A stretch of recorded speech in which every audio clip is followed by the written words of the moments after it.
Top 10 waterbenders in Avatar: The Last Airbender. Number 10, Hugh.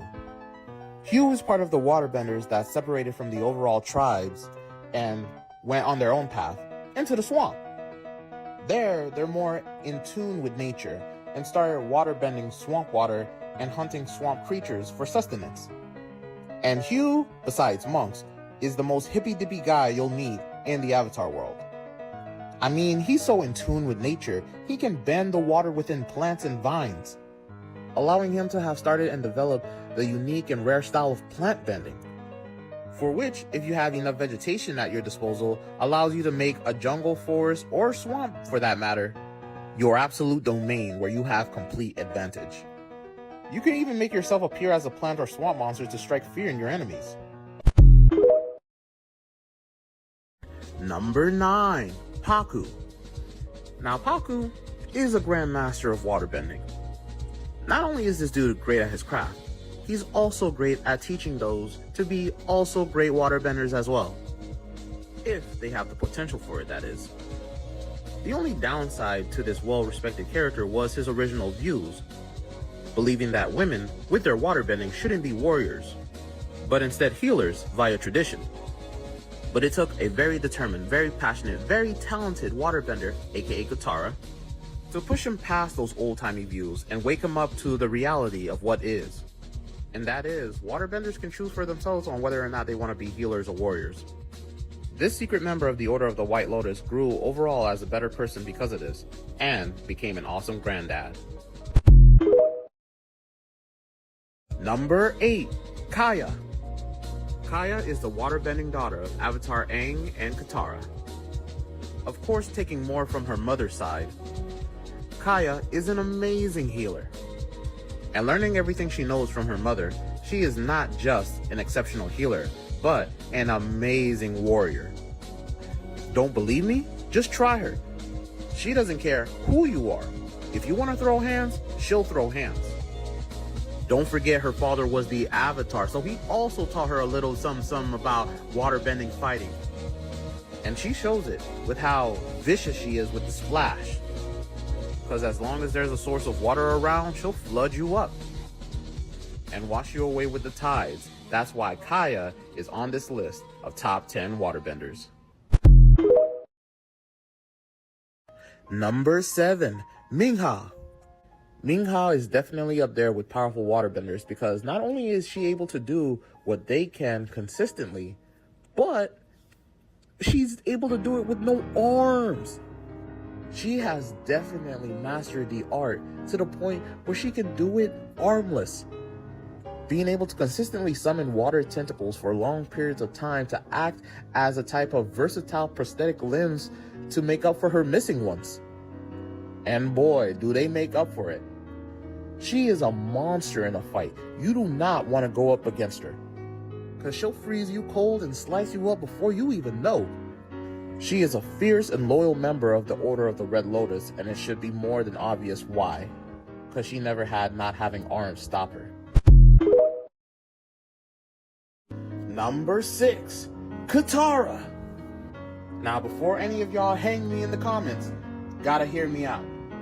Katara is a waterbender prodigy who will always be one of the best, if not one of the greatest waterbenders in the Avatar universe you will ever meet. Not just by going from mediocre amateur to advanced mastery in her waterbending, with the healing and the blood bending and even some plant bending in the comics, but she was even able to take down hardcore adversaries like Azula, always being the bigger person, aiding, helping, and even forgiving people like the motherly figure she is.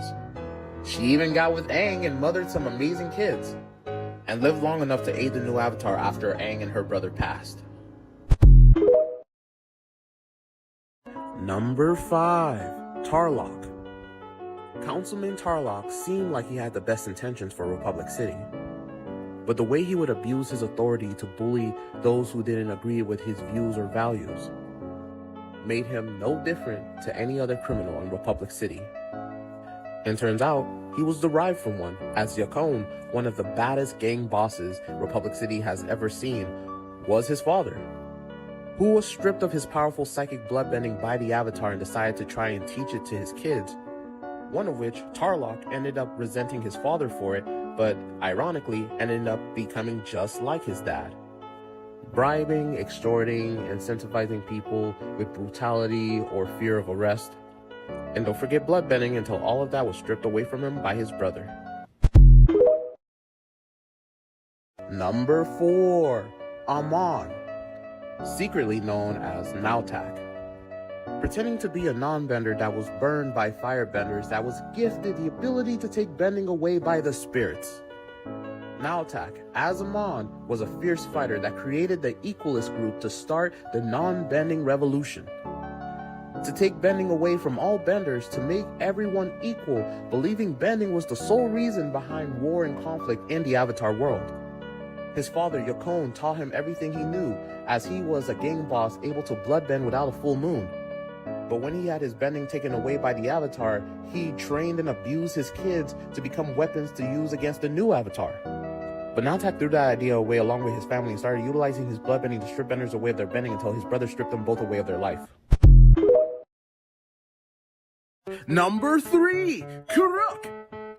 Y'all had to see this coming, with Karuk being born in the Water Nation tribes before it was known that he would be the Avatar. Then of course he would have been one of the strongest waterbenders from the Avatar power boosting his waterbending abilities.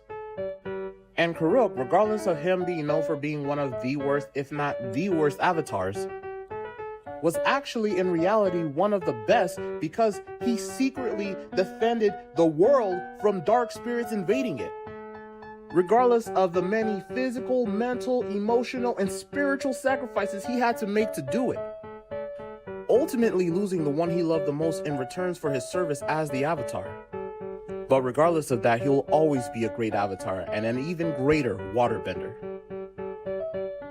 Number 2. Unalaq and Vaatu makes the Dark Avatar. That's right, Unalaq is this high on this list because not only is he an exceptional waterbender, but he could also spirit bend, being able to bend dark spirits into light ones or do the reverse and create even more dark spirits.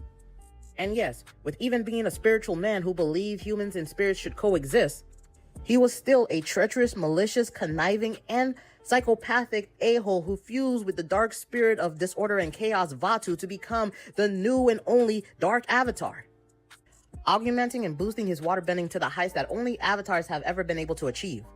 And after temporarily killing Rava, this made this man nearly unstoppable. But Korra found a way, revived Rava, became the Avatar again, and defeated her evil uncle once and for all. Number 1. Korra. Avatar Korra. Of course, with being born the Avatar, it would boost Korra's waterbending abilities past its peak. But of course, Korra takes the number 1 spot because she surpassed what it means to be an Avatar. Honestly, she has faced and beaten the most trials I've ever seen any Avatar take. And the fact that even though she gave up a couple of times and lost really badly, she was able to stand back up and continue the fight to protect people she didn't even know, shows how truly good Korra is, regardless of how sometimes she can be quick to anger. She may have lost her connections to the previous Avatars, but her connection with Rava, the Avatar spirit, has never been stronger, allowing her to truly be one of the greatest waterbender, if not the greatest waterbender, and Avatar the Avatar universe has ever witnessed. Top 10 airbenders in Avatar The Last Airbender. Number 10, Boomy, second generation. This new Boomy is the son of Avatar, named Boomy after Aang's dear old friend.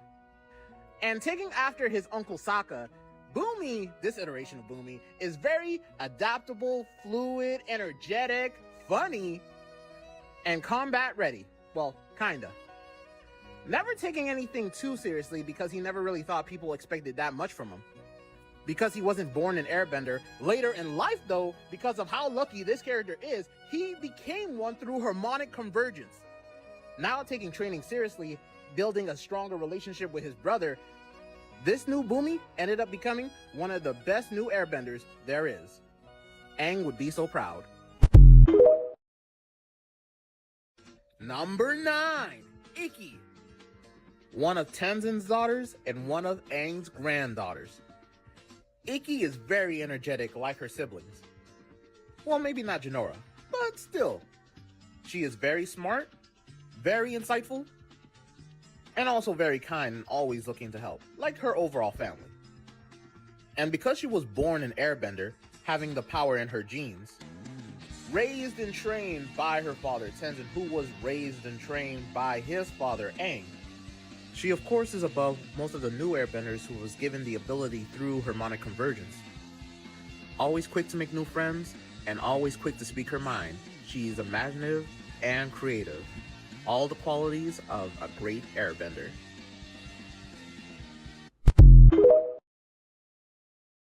Number 8. Milo.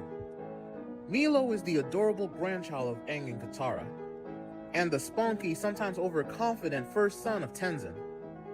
He's a little rascal, but he has a kind heart, always looking to help. Being like a gas ball of air, he can sometimes be a little bit much, but he loves his friends, family, and animal companion and will do anything to protect them. And of course, with being Tenzin's kid, he started off Korra's series being better than most of the new airbenders that were born through harmonic convergence.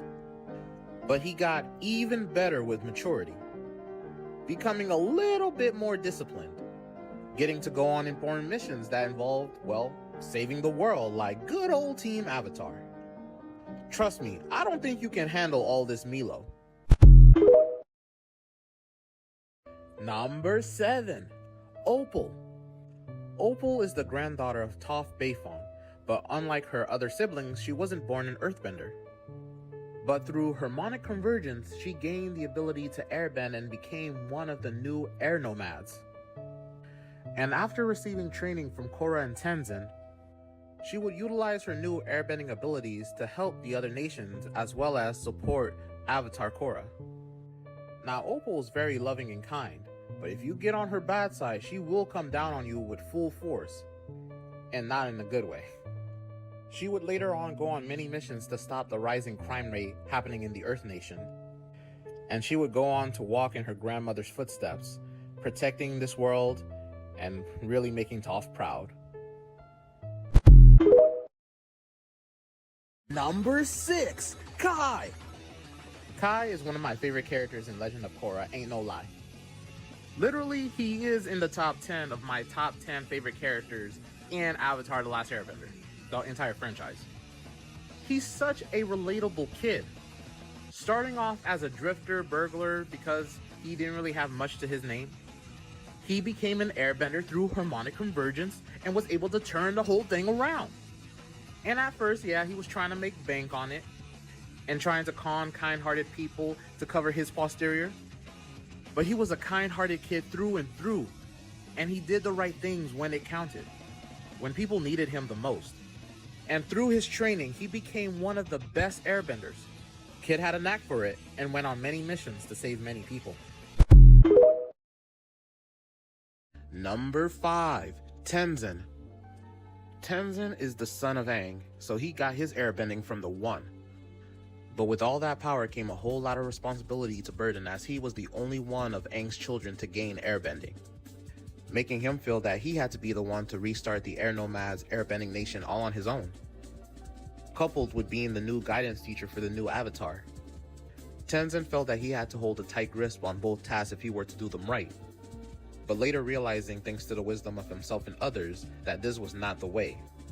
That both for Korra and his family, that he had to let them go and make their own mistakes, but also be there to aid them if they needed it, so that they'll be able to grow to greater heights. And thanks to that, and coupled with harmonic convergence, a new nation of airbenders were born, making Tenzin's life a whole lot easier. Number 4. Jinora. Jinora might indeed be an airbending prodigy. Being one of the granddaughters of Aang and one of the daughters of Tenzin, there is no doubt she comes from a strong line of airbenders. But she has always been one that has been strongly connected with the spirits. So much in fact that not only can she easily make friends with them, She can even project her spirit, not just astral projecting to gain access to various locations and places that she normally wouldn't be able to gain access to physically, but to also be able to go from the human world to the spirit world whenever she wants, making her one of the greatest spiritually connected airbenders there ever were, and making it make sense why she was the first airbending master in a generation. Number 3, Zahir.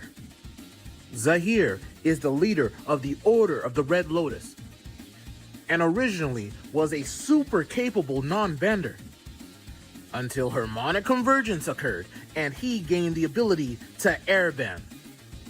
Call it fate, call it plot, but turns out Zahir was a practitioner of the teachings of Guru Lahima, one of the greatest, if not the greatest airbender to ever have lived. And after losing his greatest love, the only one tethering him to the physical plane, he unlocked the airbender's greatest airbending ability, the power to fly. To be absolutely weightless. Too bad because of his radical beliefs that government leaders and the Avatar needed to be exterminated for world growth led him to becoming a cage bird again. Number 2, Yangchen. Yangchen was the air nomad avatar that, thanks to her devotion and wisdom, brought about a generation of peace.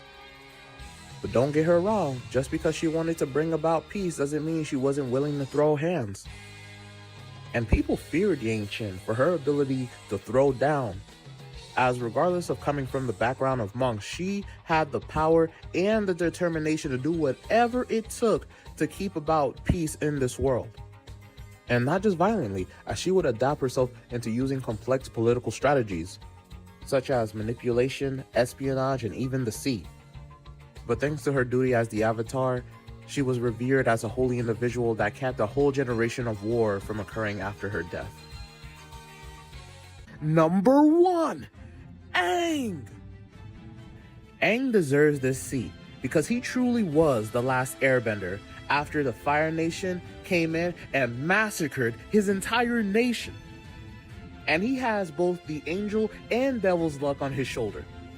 Because not only did he avoid that massacre by running away and getting frozen in an iceberg, but he conveniently got freed from that iceberg by Katara and Sokka 100 years later with enough time to achieve so many great feats before the next Sozin's Comet. Mainly through airbending and mainly as a kid, he defeated the new Fire Lord in a peaceful way which most avatars didn't even think was possible, and would live on to do greater things. And keeping his air nomad roots of peace alive to the very end, he would die knowing that future generations of airbenders would be born and live on thanks to him. Hi you, King here, and these are the top 10 firebenders in Avatar The Last Airbender. Number 10, Combustion Man. Originally, Team Avatar called him Sparky Sparky Boom Man, but felt that this explosive assassin needed a more serious name. And we never really learned what this booming brute's name actually was. All we could really remember about him was the fear of God he put into each member of Team Avatar's souls, because of regardless of how much they threw at him through their bending, it wasn't even close to stopping him. Earth, water, air, even fire. That just goes to show you how powerful combustion bending is. To be able to blow stuff up with your mind? Too bad it has a fatal weakness, the third eye mark. If you hit that, their chi flow gets all messed up and they are unable to combustion bend properly. Meaning combustion bending becomes a severe liability. Number 9, Plea. Plea is a combustion bender, and one of the rare few because of how hard it is to become a combustion bender. Literally having to be forced to do deadly training where you are trained to the bottom of the ocean just so you are able to hopefully produce combustion bending. And because of how many firebenders die during this lethal training is the reason why there's so few combustion benders. Plea herself seems to be much better than Combustion Man because of her personality and how she's able to work with a team and seems to be a bit more skilled than he was, which led to her surviving a lot longer than he did, but still in the end, meeting the same fate, self-destruction. Too bad for Sparky Sparky Boom Girl. Number 8, Mako.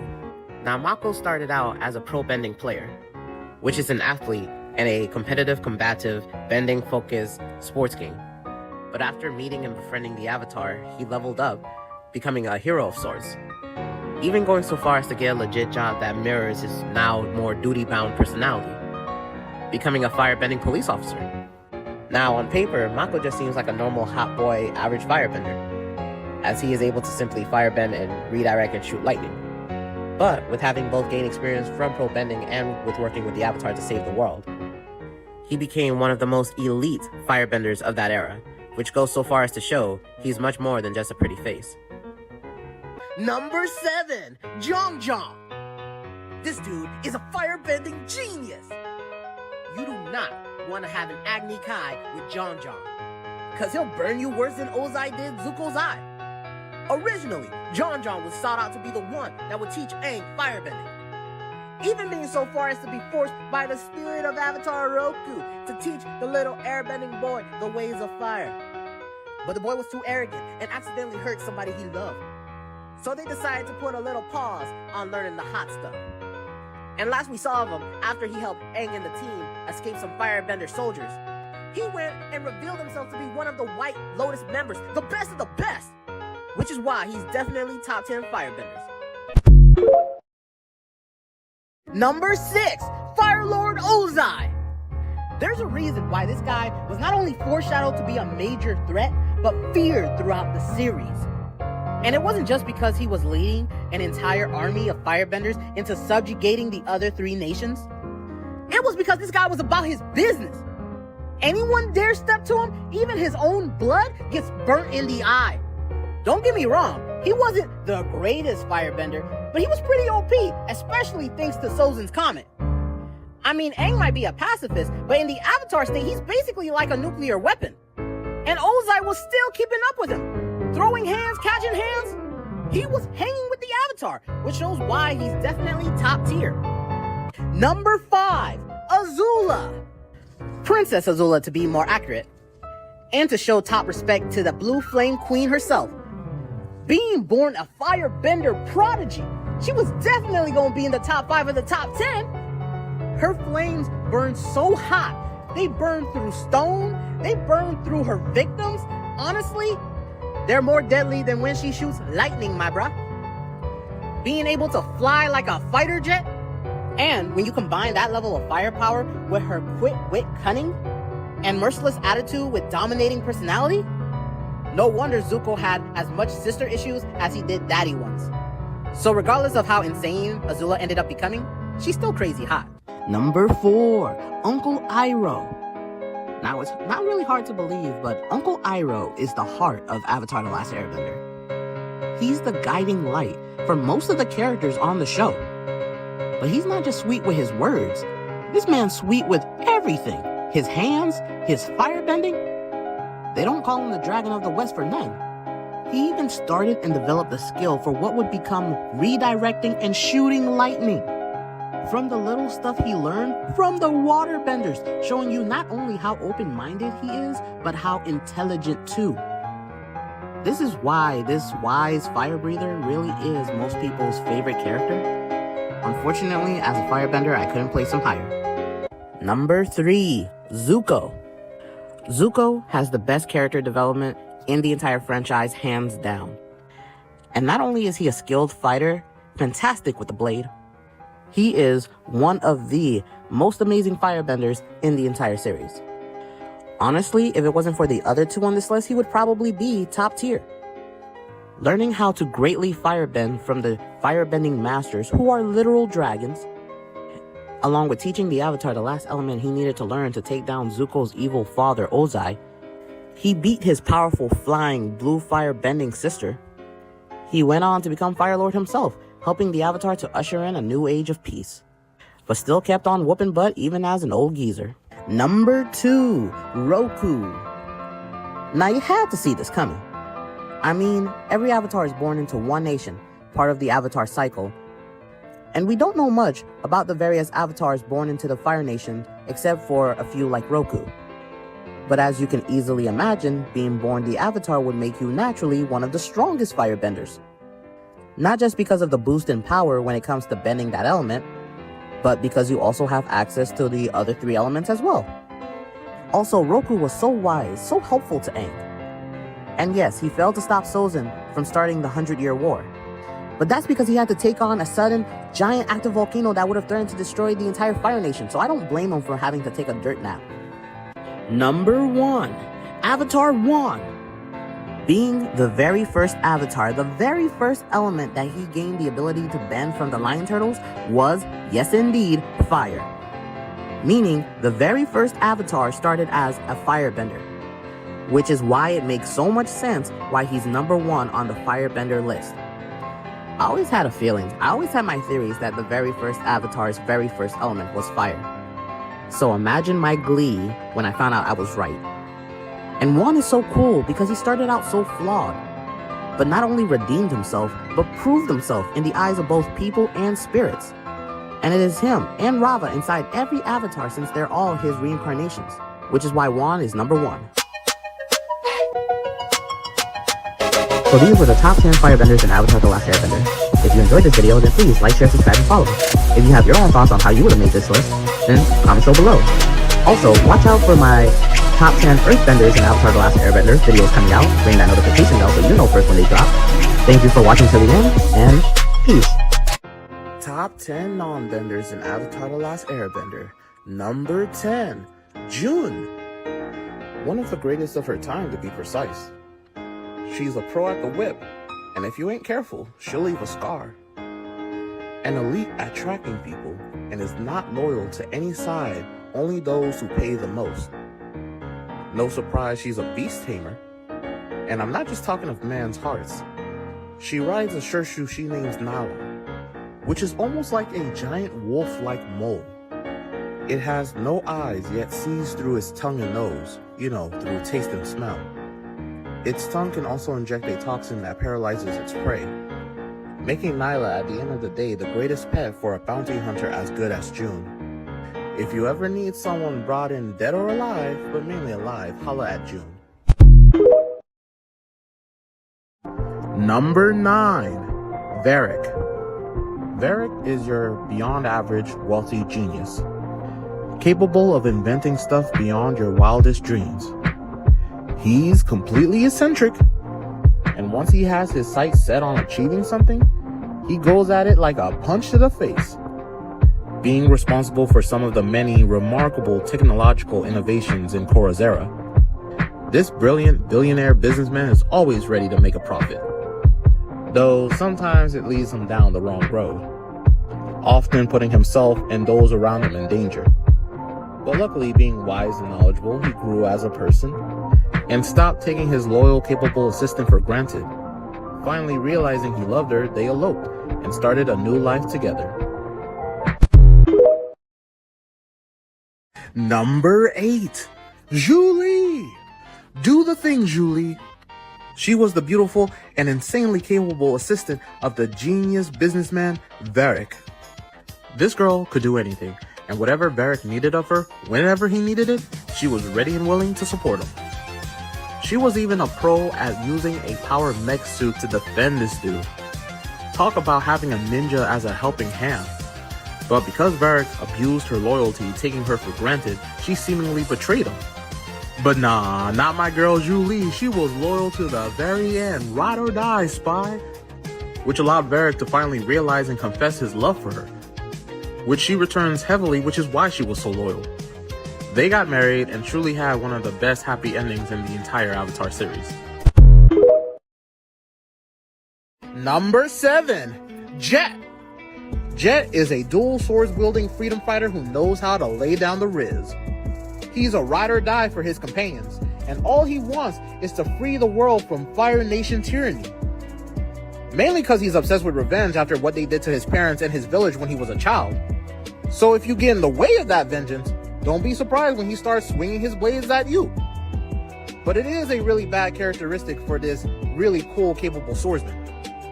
Even when he tried to throw his anger and hatred aside, it dragged him back in. The man's been scarred for life, betrayed, beaten, hypnotized, and even seemingly killed. But regardless of what his fate truly was at the end of the day, Jet will always be in the top 10 non-benders.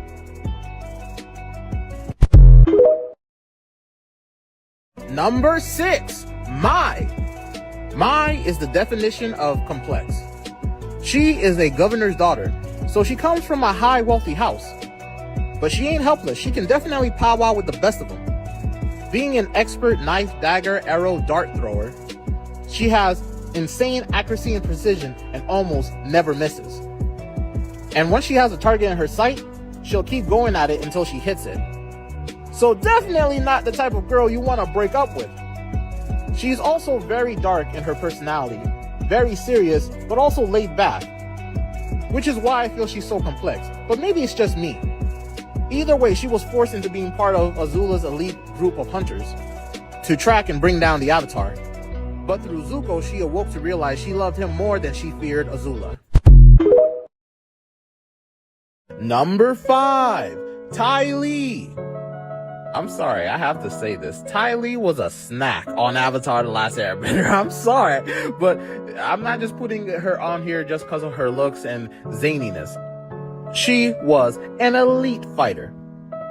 Coming from a circus background, she is incredibly acrobatic and has a profound understanding of chi blocking like none you've ever seen. She is graceful with the leaps and very precise with her knuckles. She is fast, strong, and most of all, loyal. But if she finds that you are definitely not the right type of person to follow, she'll take you down. Because she values friendship and she doesn't want to see a friend get hurt. That's why Ty Lee's so high on this list. She's just incredible. Number 4, Suki.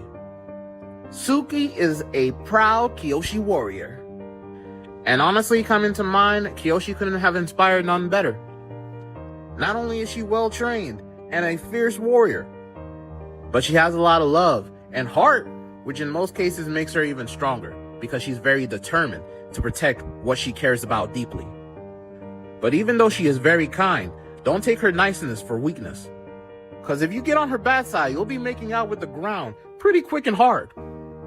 And it was just this ability to switch from such a nice person to such a fierce warrior is what made her not just an amazing ally, but later an awesome, iconic member of Team Avatar. Sokka, you really won the lottery with this one. Suki just can't be beat. Number 3, Asami Sato. Asami is a brilliant industrialist, engineer, businesswoman, and capable butt kicker. And not to mention, an insanely good driver. Plus, yes, the good stuff don't end with her. She comes from a wealthy household, so her pockets are packed with money. Did I mention she's an insanely good fighter? Oh, I did? Well, let me say it again because she is insanely good at fighting. Able to not just keep up with, but beat down equalists. Making her not just a remarkable ally to have, but a most valued member of Korra's Team Avatar. Even when her own father's hatred betrayed her, and then, through his love, sacrificed his own life to save her, she never stopped helping, never stopped supporting Korra. Number 2, Master Pyondo. Master Pyondo is an amazing strategist, as well as an exceptional blacksmith and grand swordsmaster. This man lives by the sword, dies by the sword, and has a great eye for talent. Seeing the high potential in Sokka, he decides to take him on as an apprentice, training him so that he may become the great warrior that he sees in him. And thanks to his teachings, Sokka not only becomes a great swordsman, but a greater warrior than he already was. And it only makes sense that this secret member of the Order of the White Lotus would be this wise. He might have lived within Fire Nation borders, but just like with Uncle Iroh, he disagreed with their methods of trying to bring their own form of balance to this world, and was more than willing to not just help his apprentice, but Team Avatar bring an end to the war. Number 1, Sokka. Now, before any of y'all say it, yes, this ain't biasy. Sokka to me has proven to be the best non-bender. Why? Because other than Zuko, he has shown to have the greatest character growth in all of Avatar. Starting out as someone you would never even trust in war for being too goofy, inexperienced, or weak. But Sokka had the greatest potential, and he proved it time and time again, growing smarter, stronger, and overall better as a warrior than any other character. Not just befriending a lot of people, but just like with the Avatar, learning from them. training with them to become overall better. And he, just like his father and Master Piandao, is an amazing strategist. And combatant, he's come a long way, which is why, like his sister, he never stopped being a valued member of Team Avatar. Top 10 non-benders in Avatar The Last Airbender. Number 0, Tokuga. Tokuga is a young non-bending mobster who overthrew Viper as the head of the triple threat triad. With all the triads turf destroyed, he was determined to unite all the triads under his rule, regardless of the cost. When a run-in with a dragon eel spirit left him severely deformed, Tokuga usurped control over Kuum Enterprises as he held its CEO, Wanyang Kuum, responsible for the attack. Using Kuum Enterprises' assets, Tokuga and the triple threats then stole a large amount of Earth Empire weaponry and threw Republic City into chaos. The criminals were defeated by Team Avatar. However, though, Tokuga managed to escape into the spirit world, and he is a skilled fighter, mixing chi blocking with the usage of hook swords into his fighting style. Additionally, by his own claim, Tokuga's physical strength and speed became enhanced as a result of his deformation after his encounter with the dragon eel spirit. At the same time, he mastered fine control and movement of the arm to precisely strike pressure points with his chi blocking. He also appears to be capable of altering the length of this new limb, allowing him to extend it to reach to a certain degree. And as a bonus of being part spirit, he is also immune to poisonous gas. Top 10 Earthbenders in Avatar The Last Airbender. Number 10, Haru. Originally sought out to be Aang's first earthbending teacher, Haru had his own list of problems, with the number one being earthbending being outlawed by the Fire Nation. But he had a rebellious spirit that wouldn't be broken, and with the help of Katara and Team Avatar was able to not only free his father from captivity, but also put the fight back in the captured earthbenders, allowing them to regain their pride and freedom. Top 10 earthbenders in Avatar The Last Airbender. Number 9, Long Feng. With not just being the secretariat to the Earth King, Long Feng was the head of the Dai Li, which was an elite secret police force of Ba Sing Se created by Avatar Kyoshi during her era. And with all of them being top-notch earthbenders, Long Feng being the leader of them makes him top tier. But don't get me wrong, he is a snake, one that likes to manipulate and use people from the shadows, even going so far as to utilize hypnosis as a better way of controlling the citizens of Ba Sing Se, as well as any other unfortunate soul unlucky enough to be captured by him and his forces. Luckily, the slimy earthworm got his just desserts after betraying the Earth King and the people of Ba Sing Se so many times. Good riddance. Top 10 earthbenders in Avatar The Last Airbender. Number 8, Bumi. Bumi is the king of Omashu, and he's over 100 years old. He's a cookie one, but is kind and playful at his center, and he is a ridiculously strong earthbender. So to have him this early on the list should clue you in that we're about to get some really good ones later on. Not to mention, Bumi is wise, being secretly a member of the Order of the White Lotus. His powerful earthbending only comes second to both his wisdom and his experience. I mean, when he had to, he single-handedly took an entire kingdom back from the Fire Nation in one day. All to say, Bumi's no joke, even though he likes to joke around. Hi you, King here, and these are the top 10 earthbenders in Avatar The Last Airbender. Number 7, Suyin Beifong. That's right, one of Toph's daughters. And just like her mom, she is wild. Really taking to heart that her mom, Toph, was the progenitor of metal bending, she went on her own and created Zafu, where not only people can go to learn how to metal bend and hone their metal bending skills, but also be free and creative, all the things she felt she was not allowed to be. Which ironically, for a time, she ended up becoming the very thing she hated, causing her relationship with both her mom and her sister to be very tense. But eventually she ended up learning how to be better and rising above those prior feelings, to not only mend the relationship between her and her family, but to strengthen it like iron. Top 10 earthbenders in Avatar The Last Airbender. Number 6, Lin Beifong. Lin Beifong is a metal bender, just like her mother. and is a proud member of Republic City's metal bending police force. She is not one to be played around with. She is tough, resilient, and most of all, skilled. This strong earthbender has tons of training and experience fighting against a variety of vicious bending gang members of Republic City. And despite her leadership, she is very tough to work with in the beginning because of her trust issues due to stuff that happened in her past between her and her family and others. But she eventually learns to surpass those feelings and become a super reliable member of the new Team Avatar. Not just mending her relationship with her family, but with herself, making her once lost but now found. A true Beifong. Top 10 Earthbenders in Avatar The Last Airbender. Number 5. Gazan. Gazan is one of the most destructive and powerful earthbenders you will ever see in Avatar. And that's because the man can literally bend lava. Lava benders already being a very special rare brand of earthbenders. I don't know, there's something in their genetics. But to be able to bend earth in such a way that you can quickly form it into magma and then just control that hot lava and spew it on your enemies? And then after burning them alive, quickly cooling that molten earth back into regular stone and rock? Having such a loyal, powerful guy like that on the Red Lotus truly made them something not to laugh at. Top 10 Earthbenders in Avatar The Last Airbender. Number 4, Bolin. Bolin started as your average pro-bending earthbender. He was in it for the love of the game, the sport, and for a time, even became a mover actor. But through all of that, he doesn't care about the fame or success. He only cares about protecting his family. That's what matters most to him. And he's such a strong earthbender to be able to do so.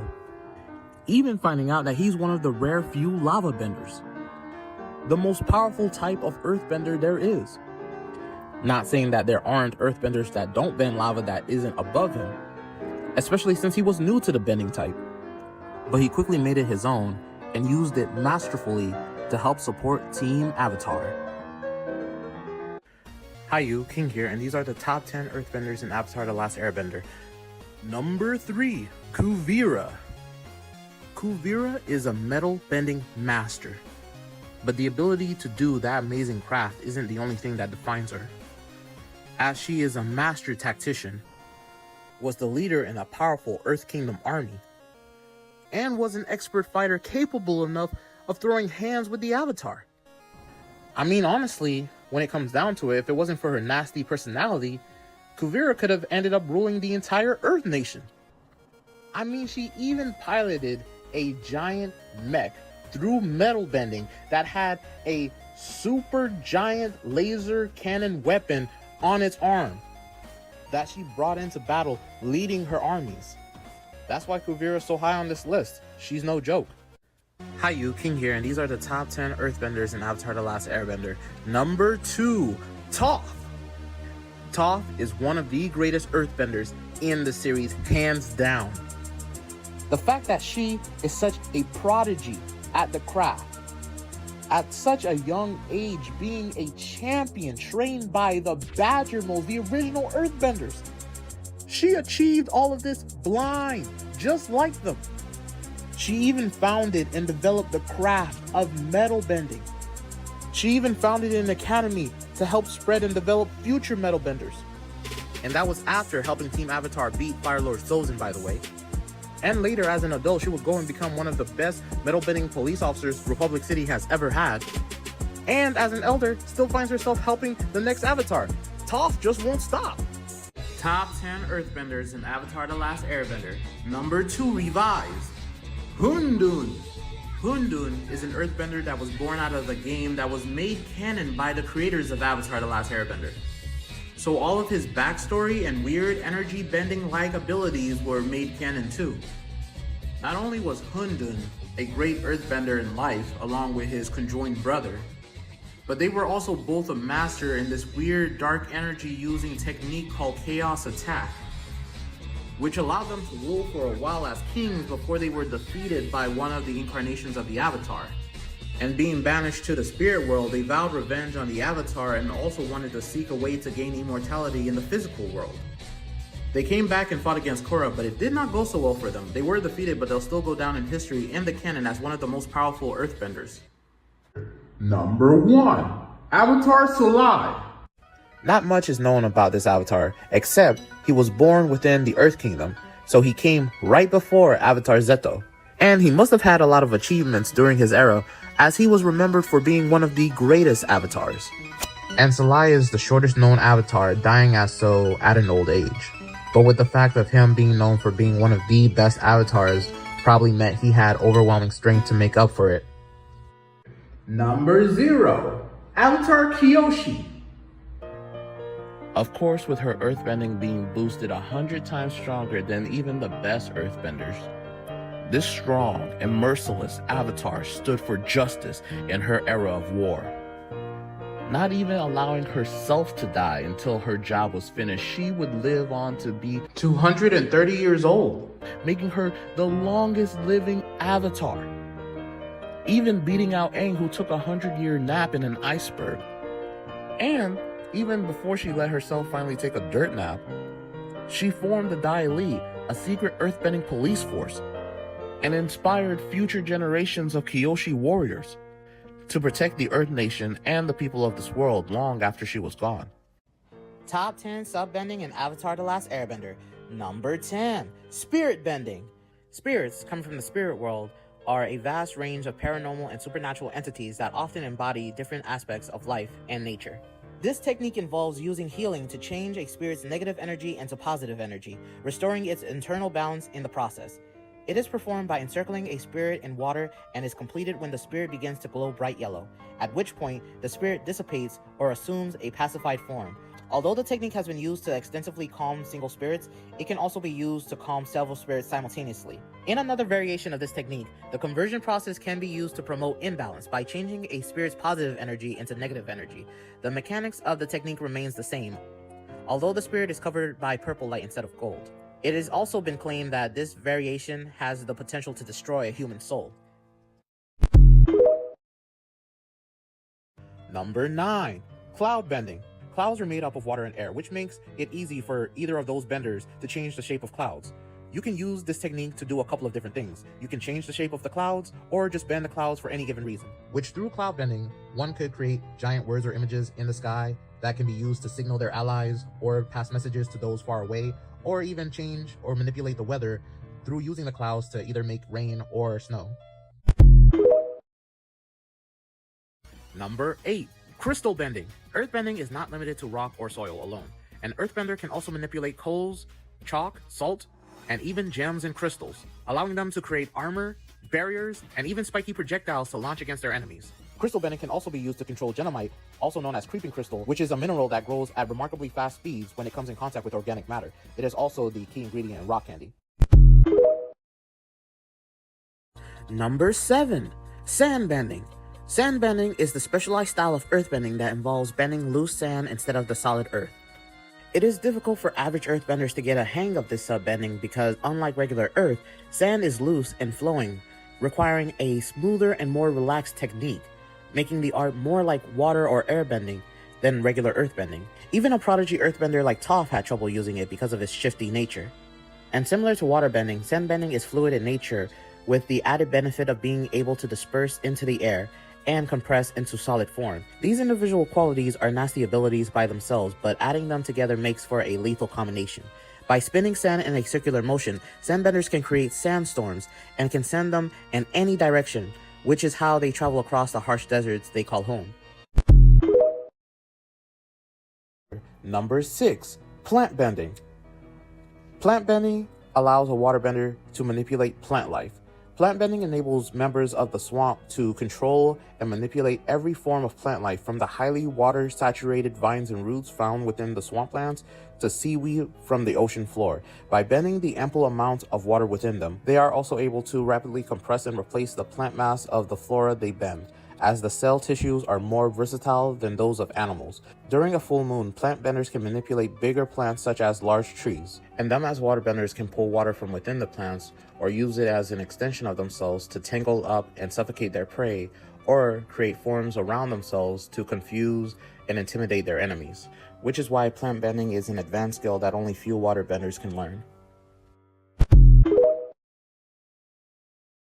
Number 5. Metal bending. Metal bending is a specialized subskill of earthbending that allows an earthbender to ferrokinetically bend the natural and processed metal in a similar fashion to bending regular earth. Long regarded as an impossible feat, the ability was invented by Toph Beifong, since metal is merely earth that has been purified and refined. Metal bending is rooted in the ability to detect the tiny fragments of earth within metal, the manipulation of which molds the surrounding alloy, thus making the subskill possible. Metal benders have adapted the discipline for use as a remote and contact-based ability. And metal benders can bend all sorts of different types of metals like iron and steel to even liquid metal for a variety of different usages, with the only type they seemingly can't bend being platinum. And Kuvira, a prodigy metal bender, could even use the sub-bending to manipulate a giant robot which he used to trounce a city. Number 4. Combustion bending. Combustion bending is a form of telekinetic fire bending. It consists of the ability to channel chi through the forehead, often marked by an intricate third eye tattoo. It's superheating the surrounding air and producing a beam of explosive energy capable of immense damage in both short range and long range. Unlike conventional firebending, which produces a flame from the body, this technique instead creates a powerful beam that explodes upon contact with a solid surface. Combustion bending can instantaneously evaporate large bodies of water, shatter massive rock formations, and counter fire attacks. It is also possible for a combustion bender to curve their beams for more dynamic, advantageous shots. Despite its great destructive power, the weakness of combustion bending are equally apparent. It requires a clear and uninterrupted chi flow and a properly calibrated focus in order to be effective, as the ability will catastrophically malfunction if the chi flow is even slightly disrupted. A glancing blow, like from a pebble, will cause the charged attack to detonate the air around the user. Number 3. Lava bending. Lava bending is a specialized subskill of earthbending that allows the user to manipulate molten earth. This rare ability allows the bender to phase change earth into lava, and vice versa, lava into earth, and otherwise manipulate existing lava with great dexterity. Since lava bending is seen to be a unique genetic trait only found in rare few earthbenders, it is potentially the most powerful and versatile earthbending ability that provides an earthbender with an array of both offensive and defensive possibilities during battle. Since only a small amount of earth is necessary to create a useful amount of lava to bend, it is also beneficial in environments with very little earth to manipulate. In addition, the use of lava bending to turn a portion of the earth into lava allows earthbenders to isolate themselves from their opponents and avoid battles at close range. The attacks at a lava bender's disposal range from small scale like lava shurikens to large attacks such as conjuring blasts of lava or entire streams of it, or waves straight out of the earth. Number 2. Bloodbending. Bloodbending is a specialized subskill and a rare variant of waterbending that allows an extremely advanced waterbender to take hold of and manipulate fluids within an organism's body, allowing the bender to move the person's muscles and manipulate their bodies like a marionette. This technique is referred to as the highest level of waterbending, as well as the darkest, most powerful, and most feared of all bending techniques, and it is the only art known to endanger the user's mental state. The complexity and sophistications required to perform the art usually only allows for its use during a full moon, when a waterbender's power is at its absolute peak. While there exist those who can bloodbend without the need of a full moon, like Yakon's bloodline filled with insanely strong bloodbenders, who can also psychic bloodbend, which allows them to bloodbend telepathically without the need to move their arms. Bloodbending can even be used to sever the connection between a bender and their bending abilities by disrupting their chi paths, achieving the same effect as taking someone's bending with energy bending. And energy bending is the only known method capable of restoring a bender's connection. Number 1. Energy bending. Energy bending takes the number 1 spot because it's basically the secret 5th element, the manipulation of one's life energy. Energy bending predates the 4 main bending arts, the formation of the 4 nations, even the creation of the Avatar. Through energy bending, one can grant bending, which is how the lion turtles, who were the original energy benders, granted humans the ability to bend the elements in the first place, and what led to the creation of the Avatar. Also, with energy bending, one can remove bending, permanently severing a person's ability to bend an element, also restoring it vice versa. Lastly, with energy bending, one can manipulate spirit energy, which one might think is the most least useful of the abilities, but in fact is the most useful in a world like Avatar, which, just like with benders, is filled to the brim with spirits. So being able to manipulate their energy leads to a variety of different usages. In fact, in some cases, one can even astral project, which will allow you to project an energy body of yourself, which you can control psychically and have it interact with the world physically. Also, depending on the amount of energy used to create this astral projection, can shoot out beams of energy that can destroy and level cities. Energy bending started the Avatar world. It's what allowed benders to bend the 4 elements. That is why it's number 1. Top 5 sub-bending skills in Avatar: The Last Airbender. Number 5. Spiritual projection. Spiritual projection is a specialized airbending technique that consists of projecting one's spirit out of the body to travel to another location. Through projection, an airbender is able to explore places that would otherwise be physically inaccessible, such as moving around freely underwater or to seal locations by passing through solid matter, while also being able to normally talk with other people. Furthermore, airbenders can use this technique to find individuals with whom they have a strong bond by focusing on their spiritual energy. It is a very advanced technique that requires a strong spiritual connection.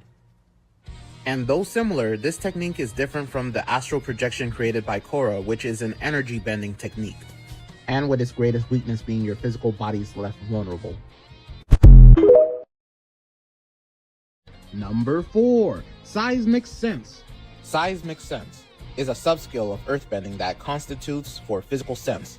This skill enables earthbenders to detect vibrations in the ground to perceive objects, people, and other aspects of their environment, essentially acting as sonar, but through earth and metal. Seismic sense, however, is not without its limitations. The practitioner must always be in direct contact with an earthen surface, through which vibrations can pass, in order to detect their surroundings, which must also be in contact with the same mass of earth. As such, a seismic sense user can detect airborne objects regardless of their alloy by estimating their flight path based on the stance of the person who launched them had on the earthen surface.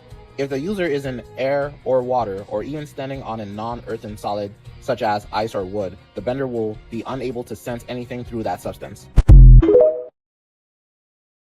Number 3. Healing. Healing is a subskill of waterbending that allows the bender to heal wounds by using water as a catalyst.